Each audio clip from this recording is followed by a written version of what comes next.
Okay, this isn't a really good example for this rim, but it's the only one I got around here right now. This is a 21. You see how it's rusted right here? If you're ever changing your tires, pretty easy. These things rust. All the steel ones do. I've had them part where the bike's 6 months old and guy gets flat or needs to change a tire or whatever, and pull them apart and there's a good layer of rust in here. Most of the time you just take a wire wheel and grind all the rust off, and then take some aluminum paint, silver paint, and just paint the inside of it and let it dry, and then put your rim strip over top of it.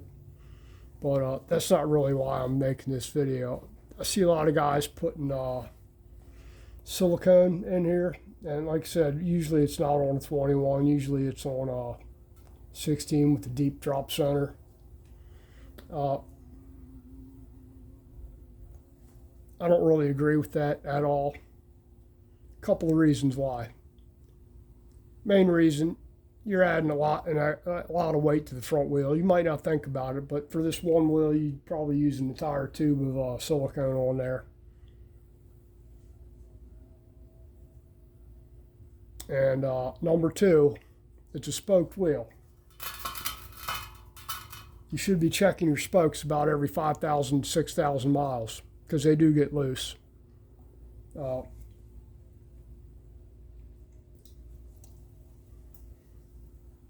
Usually, if it's a brand new bike, they're supposed to be checked at like 500 miles. At every service, you should be checking the spoke tightness of the spokes, because they will loosen up.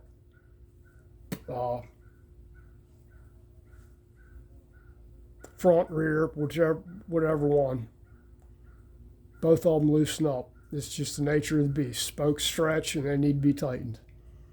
Now, if you fill this up with silicone and you get some loose spokes, well, you know, when you tighten those spokes, the silicone stick into the heads of the spoke nipples here.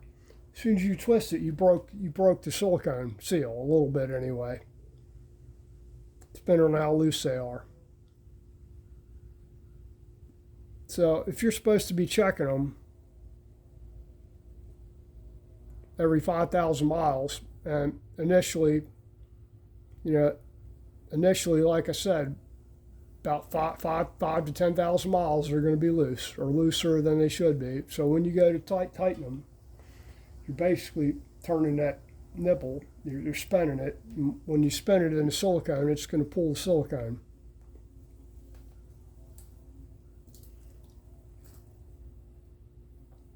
And that's my little rant for today.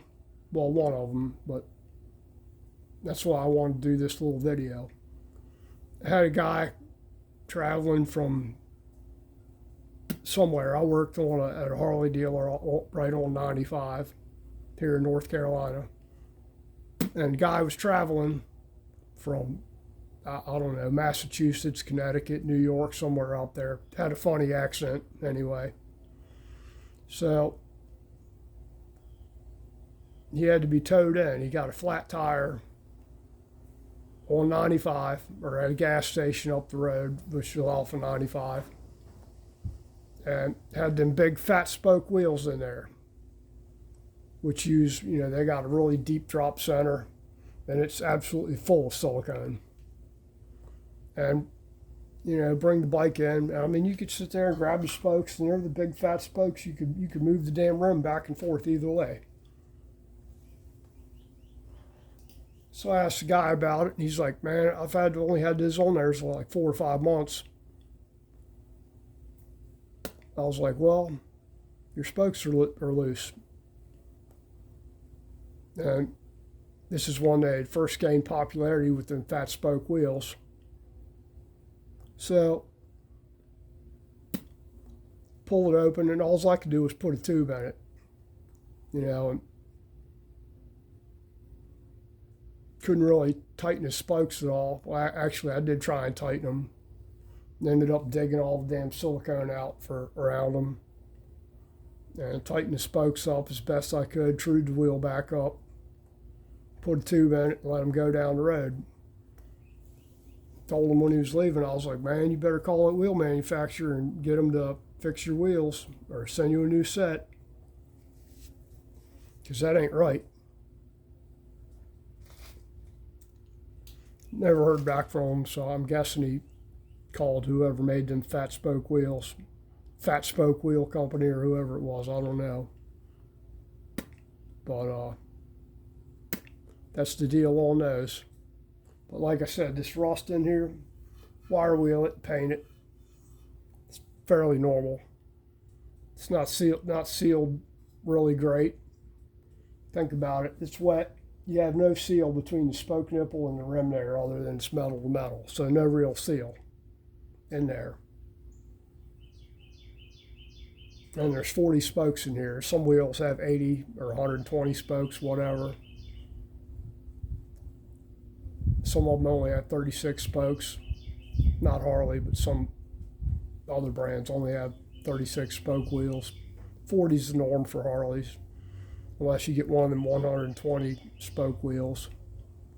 And, you know, that's whatever floats your boat at that point. You know, I'm not a giant fan of spoke wheels. I don't hate them. You know, it doesn't really matter to me. I don't really like them because they're not very stiff. They do flex a lot.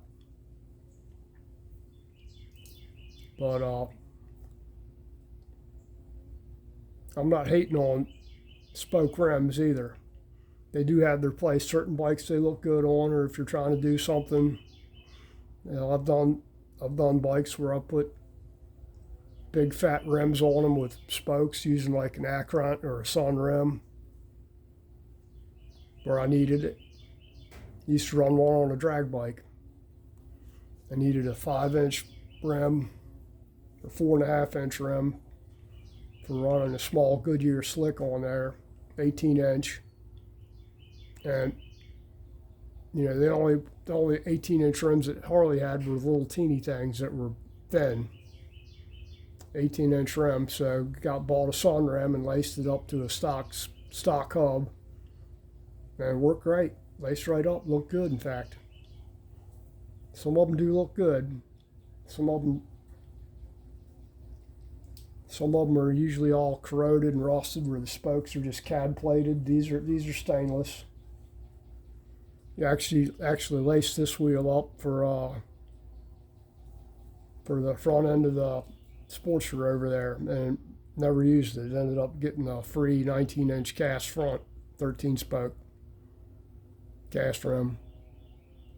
And after I done laced this thing and I'm ready to put it back together, I got a new tube, rim strip, new tire, all that, ready to put it back together.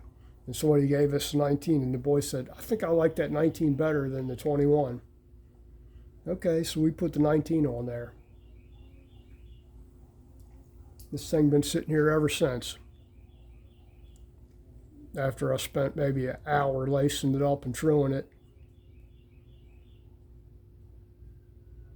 And what I did is I bought a used rim that was, it was used, but it was laced to a 77,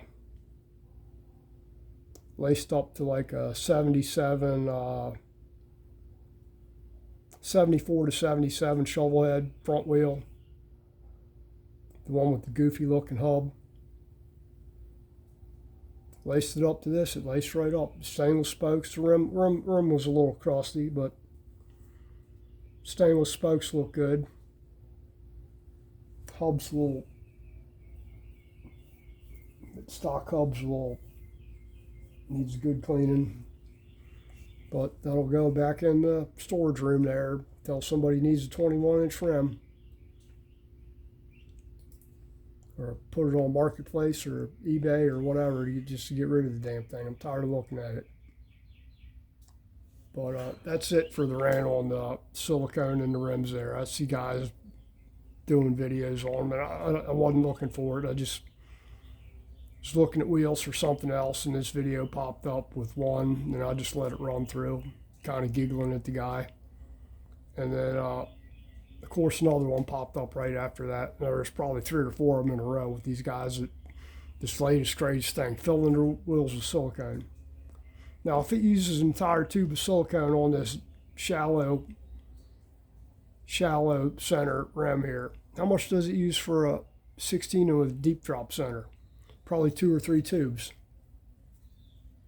I don't know how much those tubes, I'm talking the big tubes you use with a gun to fill them up with, probably 2 to 3 tubes of silicone, maybe more. How much does that silicone weigh? Probably a pound or 2. So if it takes 3, you're adding 3 pounds to the front wheel. Then you go to balance it, and it's got a hell of a weird, you end up with 4 or 5 weights, 1 ounce weights hanging off one side there just to get it to balance. Okay, I think it's about time for me to go get some coffee. Or maybe I don't need any more coffee. Maybe it's too much caffeine, huh? All right, you guys take care. Thanks for watching. Thanks for listening to me rant about this crap. And take care. Have a great day. Let's go do something else.